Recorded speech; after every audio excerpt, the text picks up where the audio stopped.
गबोल एक बलोच कबीला है। मीर जलाल खान के जमाने में गबोल कबीला रिंद में शामिल हुआ। सरदार मीर शायक की सरदारी के आखिरी अयाम में बलोच कबाइल रिंद और लाशार दो ग्रोहों में मुनक़सम हो गए, जो 30 साला रिंद और लाशार जंग में बरसिरे पैकार रहे। जो बलोच कबाइल रिंद के तरफदार ठहरे वो इसी निस्बत से रिंद कहलाए, और जिन्होंने लाशारी कबाइल का साथ दिया वो ताइफा लाशार कहलाए। गबोल कबीला की अक्सरियत डोम की रिंदों की हलीफ थी। उनका मरकज रिंद की सरजमीन थी। कीर तिराही गबोल हूं के यहाँ मिलने वाली एक मशहूर बलोची रवायत गबोल बच दीजक के पेश नजर लफ्ज गबोल के मानी कलादार, कमानदार के होते हैं। गबोल एक कदीम रज़्म नामी कबीला रहा है, जिसकी गुज़िश्ता 3000 साला तारीख से सैकड़ों मिसालें ली जा सकती है। लिहाजा करीन कियास है कि मज़कूरा बलोची रवायत अलकाबी है, न कि नसबी। अब लफ्ज़ गबोल की इब्तिदा पर अगर गौर करें तो ये हारामी अल असल है। इस्म गबोल दर ज़बान हारामी इब्रानी जंगजू के मानी रखता है। अरब व गैर अरब मुस्लिम मौर्रिखीन की तहकीक है कि नामवर मौर्रिखीन हाशुरा ज़राए की तायीद करते हुए गबोल कबीला को हारामी व कुलदानी नस्ल से बयान करते हैं। हाशोरियों के बयान करदा मकामात बिलखुसूस रियासत गबोल के आसारी कदीमा 1833 ईस्वी तक दरियाए दजला के किनारे मौजूद थे, जो दरियाए दजला में आने वाली तुगयानी से बतदरीज मुनहदम होते चले गए। गबोल कबीला के तारीखी मसाकिन का मुफस्सल बयान अरब सयाहों और मौर्रिखीन की किताबों में भी मौजूद है। तीनों माखज़ के तज्जिया में जो बात कदरे मुश्तरक मालूम होती है वो ये है कि गबोल कबीला हारामी नस्ल है। इस तहकीक का दूसरा पहलू भी दिलचस्पी से खाली नहीं। बलोच कौम की तारीख में अक्सर ये कहा गया है कि वो हारामी, कुलदानी, कोशदानी या कोशानी नस्ल से ताल्लुक रखते हैं। कुर्द और बलोच एक नस्ल से ताल्लुक रखते हैं, जैसा कि फिरदौसी और इब्ने होकुल का भी यही दावा है। बलोचों का पहला मस्कन हलब में वाक़े वादी अल-बलूस था। मौलाना अब्दुल समद सरबाजी अपनी किताब बलोच और बलोचिस्तान, जिसका तर्जुमा मोहम्मद सलीम आजाद ने किया है, वो लिखते हैं कि वादी अल-बलूस का वकू हलब और अल-रक्का का दरमियानी इलाका बताते हैं।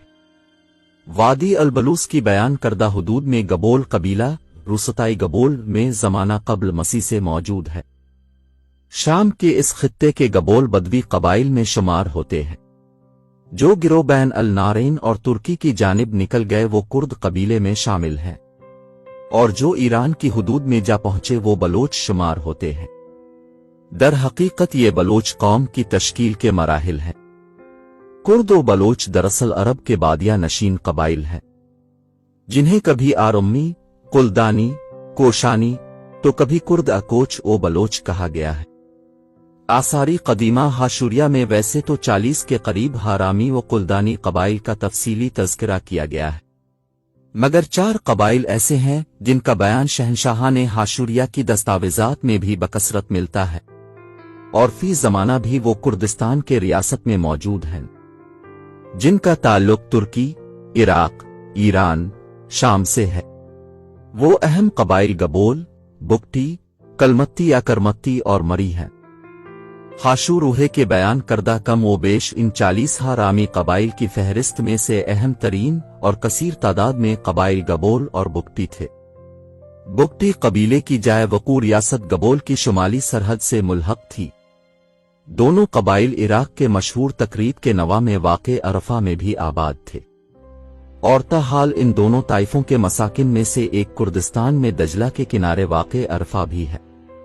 मरी कबीला, जो कब्ल मसीह में गल्लाबानी के पेशे से वाबस्ता बताया जाता है, शाम के मुतहारिब पहाड़ी कबाइल में शुमार किया जाता था, और करमत्ती कबीला के मसाकिन दरियाए दजला की वादियों और शाम के शहर अल-रक्का में थे।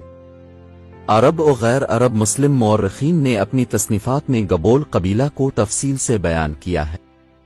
उनकी तहकीकात मुशाहदात पर मबनी है, जबकि मगरिबी मौर्रिखीन ने इसारी कदीमा की खुदाई से मिलने वाली दस्तावेज़ात से इस्तिफादा किया।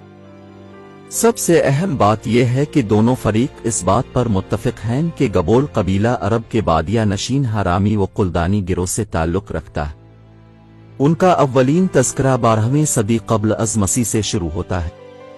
आसारी कदीमा से दस्तयाब होने वाली तख्तियां उनकी बहादुरी और जराहत मंदी की दास्तान बयान करती हैं। रोए ज़मीन पर वो ऐसे नक्श छोड़ गए जिन्हें कोई तारीख निगार अगर नज़रअंदाज करे तो ये बलोच तारीख के साथ नाइंसाफ़ी होगी। दरियाए दजला के मशरकी किनारे वाक़े इराक की कदीम रियासत गबोल और शाम के शहर हलब के पास गबोल नामी इलाके का तज़किरा मशहूर अरब मौर्रिखीन कुद्दामा इब्ने जाफ़र, सुमर इब्ने रस्ता, यकूबी, याकूत इब्ने होकुल, मजीद ज़ादा इब्ने अब्दुल मुनअम हमीर वगैरह की शोहरा आफाक तसनीफ़ात में भी मौजूद है। बलोचों की तारीख दर हकीकत ज़बानी रवायात पर मुश्तमिल थी, जिस पर सबसे पहले तजस्सुस मिजाज अंग्रेज ने कलम उठाया। उसने जहां से कोई रवायत सुनी इसे तारीख का हिस्सा बना लिया, इसलिए बहुत सी ऐसी रवायात बलोची तारीख में शामिल हो गईं जो ना तो हकीकत हाल पर मबनी थीं और ना उन्हें कोई तारीखी अहमियत हासिल हुई।